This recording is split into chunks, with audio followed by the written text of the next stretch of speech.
11절입니다. 이사야 50장 1절부터 11절까지의 말씀. 다 찾으신 줄 알고 교독하시다가 마지막 절 합독하도록 하겠습니다. 나 여호와가 이같이 말하노라. 내가 너희의 어미를 내보낸 이혼 증서가 어디 있느냐? 내가 어느 체주에게 너희를 팔았느냐? 보라, 너희는 너희의 죄악으로 말미암아 팔렸고 너희의 어미는 너희의 배역함으로 말미암아 내보냄을 받았느니라.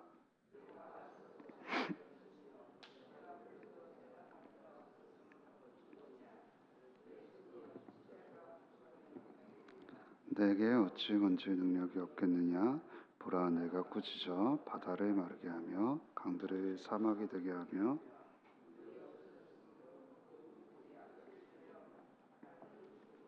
내가 흑암으로 하늘을 입히며 굵은 배로 덮느니라. 학자들의 혀를 내게 주사 나를 공고한 자를 말로 어떻게 도와줄 줄을 알게 하시고 아침마다 깨우치시되 나의 길을 깨우치사 학자들 같이 알아듣게 하시도다. 주 여호와께서 나의 길을 여셨으므로 내가 거역하지도 아니하며 뒤로 물러가지도 아니하며 나를 때리는 자들에게 내 등을 맡기며 나의 수염을 뽑는 자들에게 나의 뺨을 맡기며 모욕과 침뱉음을 당하여도 내 얼굴을 가리지 아니하였느니라.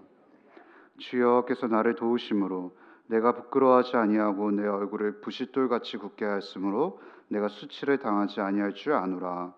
나를 의롭다 하시는 이가 가까이 계시니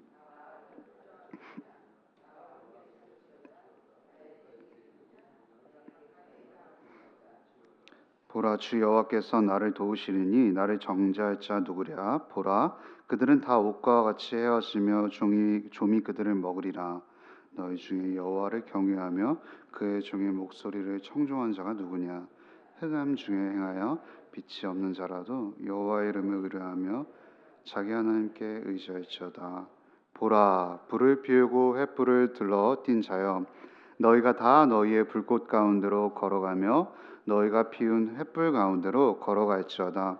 너희가 내 손에서 얻을 것이 이것이라. 너희가 고통이 있는 곳에 누리라. 오늘 본문은 이사야서 50장입니다. 50장은 크게 세 단락으로 나눌 수 있습니다.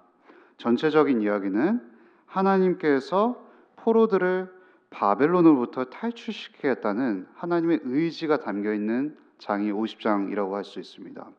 이것이 특별히 1에서 3절에 하나님의 그 뜻이 잘 나타냈다고 말할 수 있겠습니다.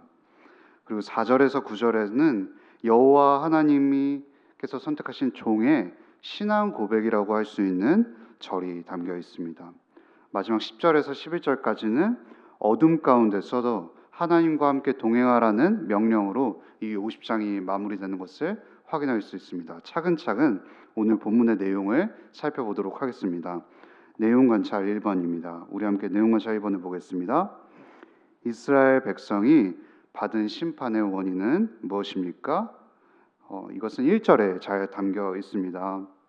이스라엘 백성들이 바벨론 포로에 넘겨진 이유는 바로 다른 이유가 아니라 그들의 죄 때문이었습니다. 그들이 하나님의 언약, 즉 약속을 배반했습니다. 하나님의 백성답게 살 의향 또한 없었습니다.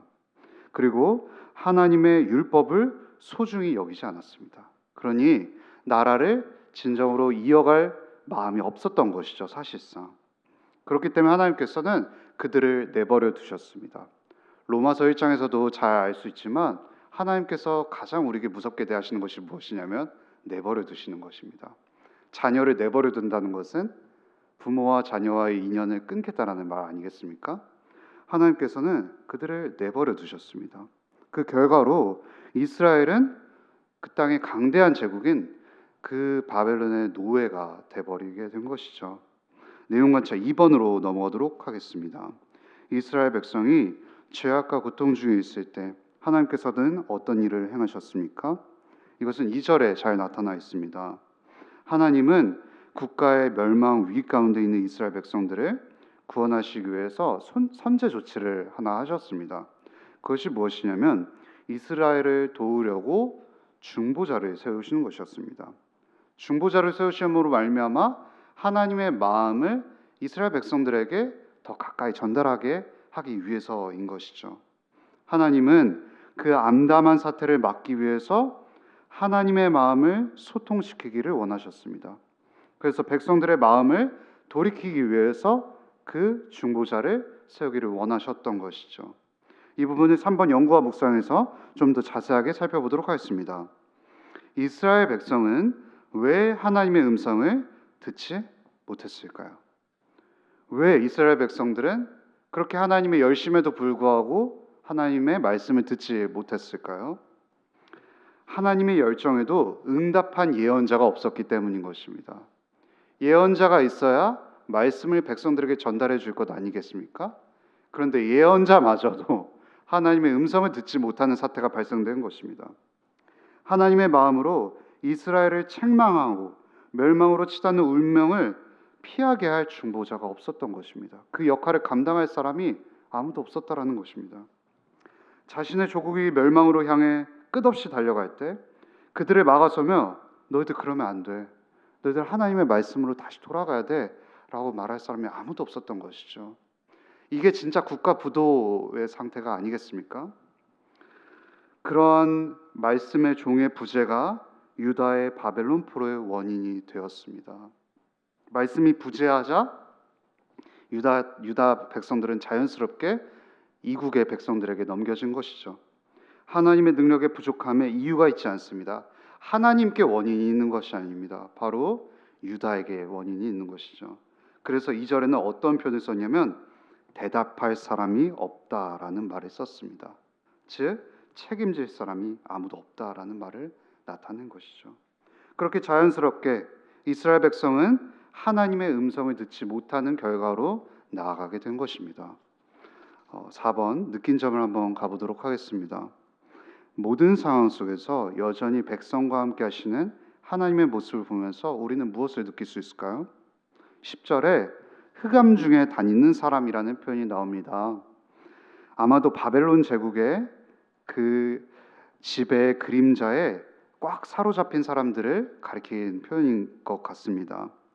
그들 중 일부는 빛이 없는 가운데 한 줄기 비친 여호와 하나님의 목소리를 청종하면서 아직도 흑암 중에 다니고 있었을 것입니다. 그래도 그들은 하나님의 약속을 붙잡으면서 그 하나님의 약속이 분명히 성취될 것을 믿기 때문에 불확실한 이 눈에 보이는 상황 가운데서도 여호와의 이름을 의뢰하며 여호와의 이름을 부르면서 여호와의 이름에 온 힘을 다 바쳐 하나님의 신실함에 의지하려고 애쓴 자들이죠. 그들은 아직 빛이 비춰오지 않았습니다.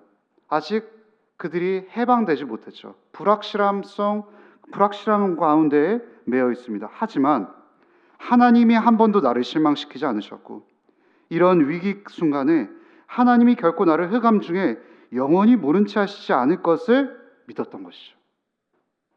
우리의 눈에 보이는 상황은 정말 한 줄기 빛이 보이지 않지만 하나님이 빛이시기 때문에 그 빛을 의지하면서 깜깜한 밤을 헤어나올 수 있던 것이죠.